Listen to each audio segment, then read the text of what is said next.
tell me about a time you improved an existing architecture introduction.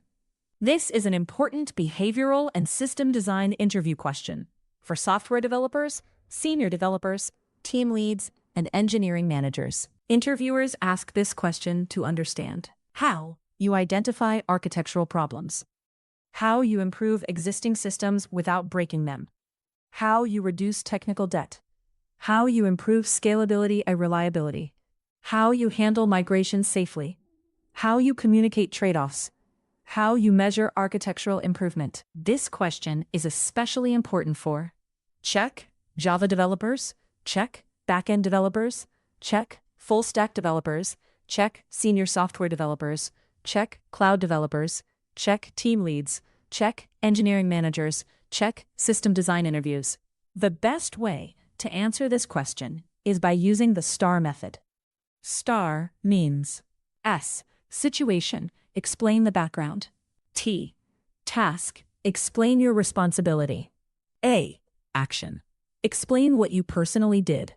R. Result, explain the final outcome. A good interview answer usually spends 10% situation, 10% task, 60% action, 20% result. The most important part is the action section, because interviewers want to understand what architectural problem existed, what you changed, what trade-offs you considered, and how you reduced risk. Question: tell me about a time you improved an existing architecture. Example 1. Moving from synchronous calls to event-driven architecture situation. In one backend system, a user action triggered multiple downstream service calls synchronously. The user-facing API had to wait for all downstream services to complete before returning a response. As usage increased, this made the API slow and tightly coupled to downstream service availability. Task: I was responsible for helping improve the architecture so the system could scale better and remain reliable even when downstream systems were slow. Action: I started by mapping the existing request flow. I identified which operations were required immediately, which operations could happen later, which services were causing delays, which failures affected the user directly, which data needed audit tracking, which operations needed retry support. After reviewing the flow, I found that several downstream updates did not need to block the user request. I proposed improving the architecture by moving non-critical downstream operations to an event-driven flow using Kafka. The improved architecture was user action. Main API validates and saves core data. Main API publishes event. Kafka consumers process downstream updates asynchronously. Failed events go to retry or dead letter queue. I designed the event payload with a unique event ID, event type, timestamp, and business identifiers. To make the architecture reliable, I added idempotent consumer logic, retry handling, dead letter queue, event status tracking, audit logging, monitoring for consumer lag, alerting for failed events. I also worked with QA to test normal processing, duplicate events, invalid messages, downstream failures, and retry scenarios. Result: the user-facing API became faster because it no longer waited for all downstream systems. The architecture became more reliable because downstream failures no longer blocked the main request. The system became easier to scale because consumers could be scaled independently. The same event-driven pattern was later reused for other similar flows. Why this answer works? This answer is strong because it shows architecture improvement, reducing coupling, event-driven design, Kafka knowledge, idempotency, retry handling, scalability, and reliability. Example 2. Improving a monolithic module with clear layering situation. In one application, a large module had grown complicated over time. Business logic, validation, database access, and external API calls were mixed inside the same service classes. This made the module difficult to test, maintain, and modify. Task: I was responsible for improving the module architecture without doing a risky full rewrite. Action: I started by reviewing the existing code structure and identifying the main pain points. I found check duplicate validation logic, Check large service methods. Direct database calls mixed with business logic. Check external API calls inside core logic. Check inconsistent error handling. Low unit test coverage. Instead of rewriting everything at once, I proposed an incremental refactoring approach. I separated the module into clearer layers. Check controller layer for API handling. Check service layer for business logic. Validator component for validation rules. Check repository layer for database access. Check integration client for external API calls. Check mapper layer for DTO conversion.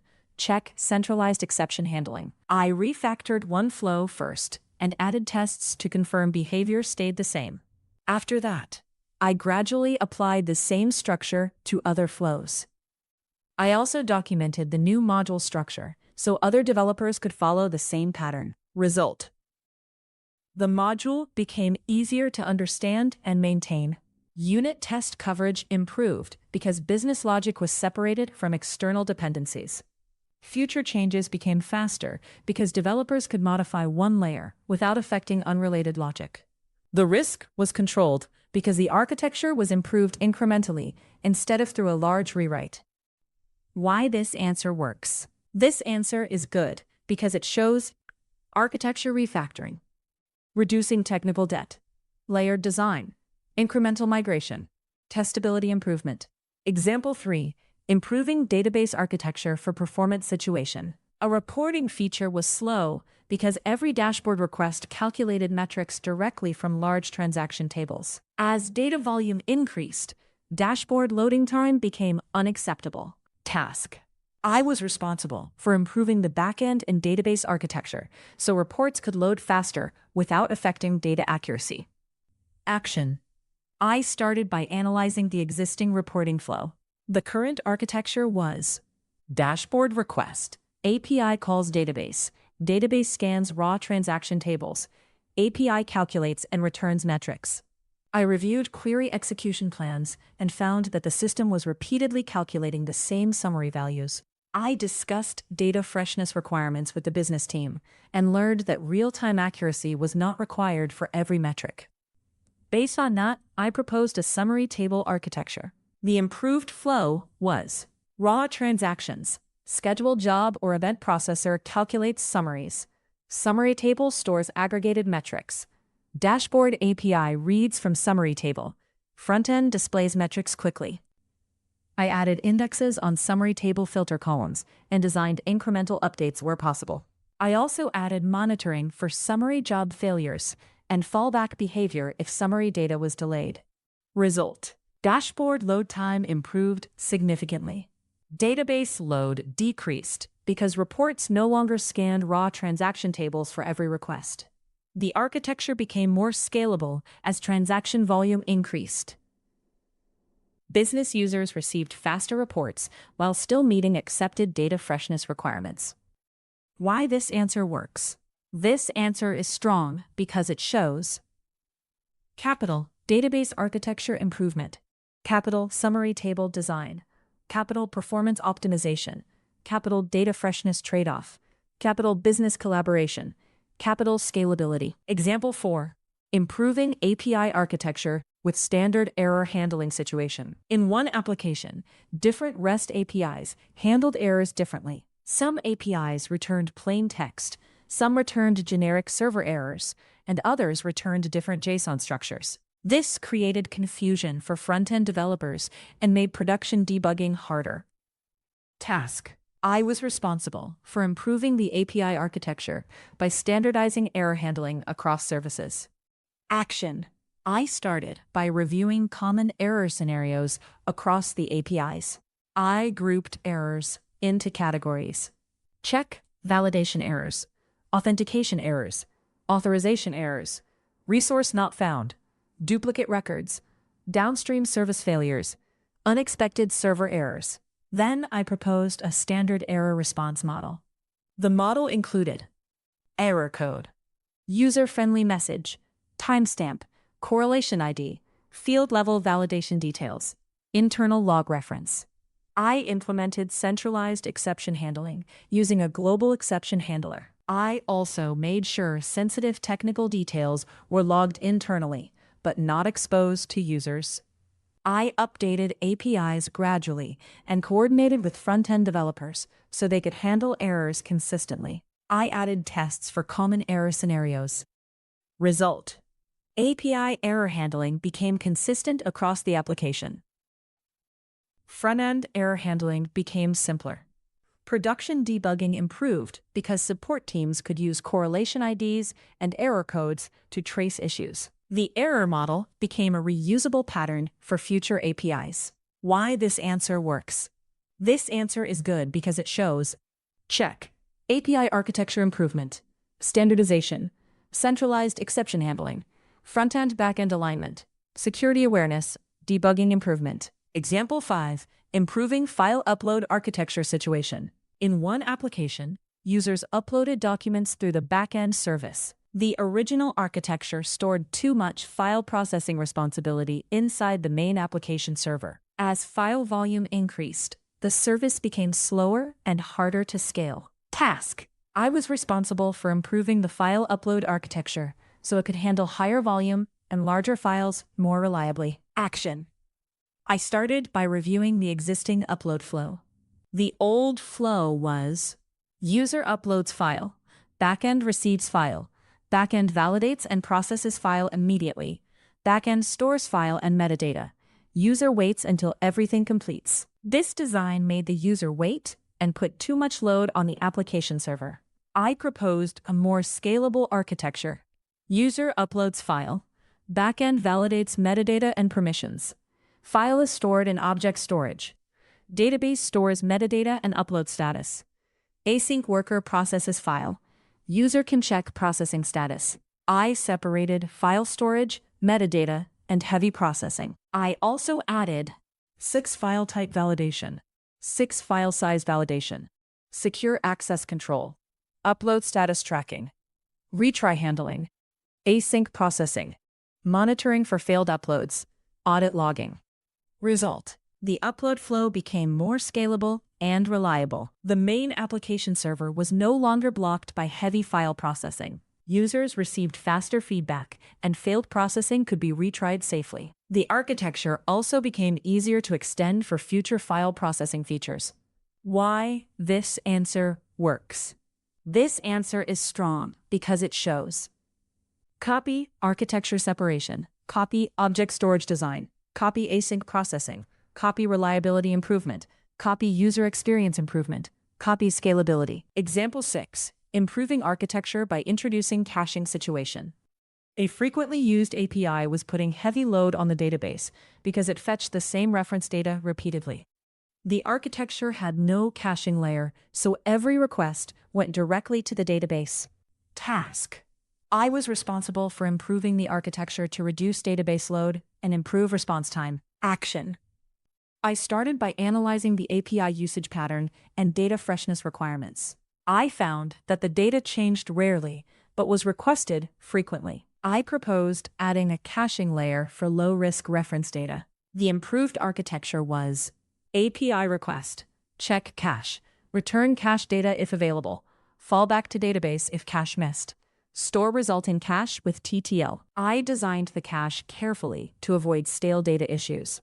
I added cache key standards, time-based expiration, cache eviction after updates, cache hit rate monitoring, fallback to database, error handling if cache was unavailable. I also documented which data was safe to cache and which data should not be cached. Result: API response time improved. Database load decreased significantly for that endpoint. The caching approach became a reusable pattern for other read-heavy APIs. Why this answer works? This answer is good because it shows caching architecture, database load reduction, response time improvement, cache invalidation awareness, reusable pattern, production monitoring. Example 7.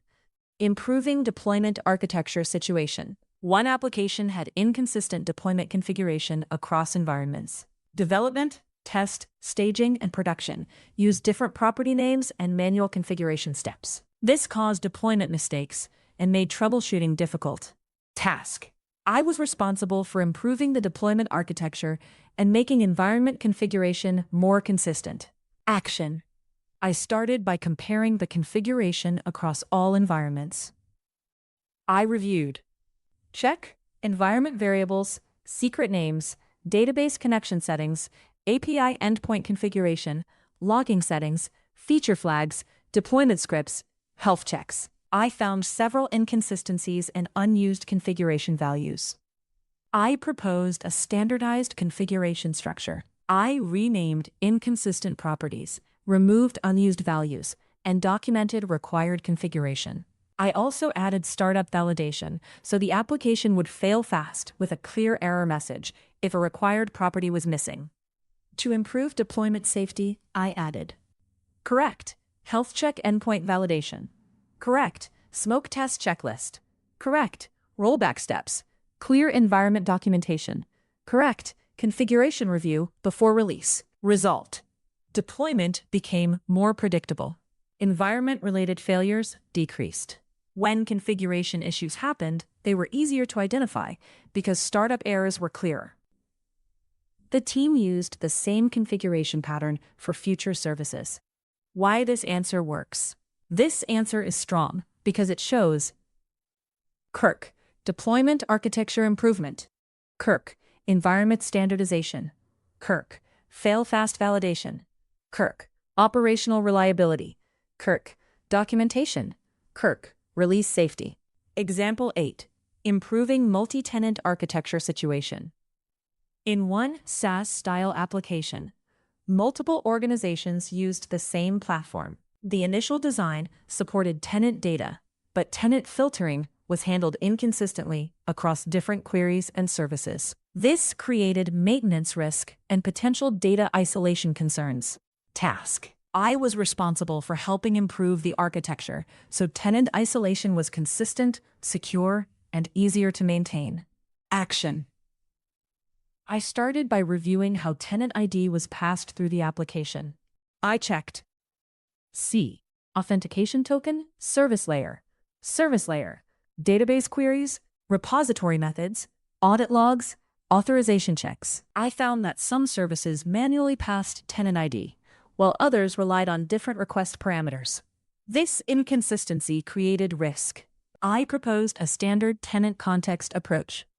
The improved architecture used tenant information from the authenticated user context. Every service retrieved tenant context in a consistent way, and database queries applied tenant filtering centrally, where possible. I also added check tenant-aware repository patterns, check authorization checks, check audit logging with tenant ID, check tests to prevent cross-tenant access, check documentation for tenant-aware development. Result: tenant filtering became more consistent across the application.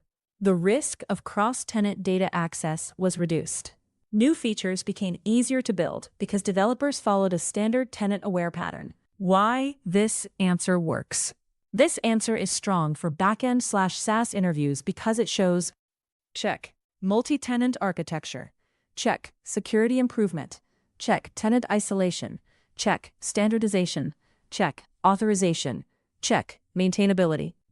Best short answer version. If you need a short interview answer, you can say, in one backend system, a user action triggered multiple downstream service calls synchronously. As traffic increased, the API became slow and tightly coupled to downstream service availability. I was responsible for helping improve the architecture so the system could scale better and remain reliable. I mapped the existing request flow and identified which operations were required immediately and which could happen asynchronously. I found that several downstream updates did not need to block the user response. I proposed moving those non-critical operations to an event-driven architecture using Kafka. The main API saved the core data and published an event. Consumers processed downstream updates asynchronously. I also added idempotency, retry handling, dead letter queue support, event status tracking, audit logging, and monitoring for consumer lag. As a result, the user-facing API became faster and more reliable. Downstream failures no longer blocked the main request, and the same event-driven pattern was later reused for other flows. Common mistakes to avoid. 1. Saying only, "I improved the architecture." Bad answer. I improved the architecture and made it better. Better answer. Explain what was wrong with the old architecture, what you changed, what trade-offs you considered, and what improved. 2. Rewriting everything at once. Bad answer. I replaced the entire system with a new architecture. Better answer. I improved the architecture incrementally to reduce risk and preserve existing behavior. 3. No business impact. Bad answer. The code became cleaner. Better answer. Response time improved, deployment failures decreased, and future changes became easier. 4. Ignoring migration risk. Bad answer. We changed the architecture and deployed it. Better answer. We migrated one flow first, added tests, monitored behavior, and then expanded the pattern. 5. No trade-offs. Bad answer. I used Kafka because it is better. Better answer. I used Kafka because the downstream processing did not need to block the user request. But I also handled the added complexity with idempotency, retries, and monitoring. Best practices for answering this question. Check. Use the STAR method. Explain the old architecture clearly. Explain why it needed improvement. Mention bottlenecks or pain points. Explain your design changes. Discuss trade-offs. Reduce risk with incremental migration. Add testing and monitoring. Mention business and technical impact. Keep the answer around 2 minutes. What interviewers are looking for. Interviewers want to see whether you can. Check. Understand existing architecture. Check. Identify design weaknesses. Check. Improve systems safely. Check. Reduce coupling. Check. Improve scalability. Check. Improve reliability. Check. Reduce technical debt. Check. Communicate trade-offs. Check. Migrate incrementally. For senior roles, they also want to see architecture ownership, decision-making maturity, risk management, production thinking, cross-team collaboration, reusable patterns, long-term maintainability. Strong words to use in your answer. You can use words like redesigned, improved, decoupled, standardized, refactored, migrated, optimized, simplified, centralized, modularized, validated, monitored, reduced risk, improved reliability. Example.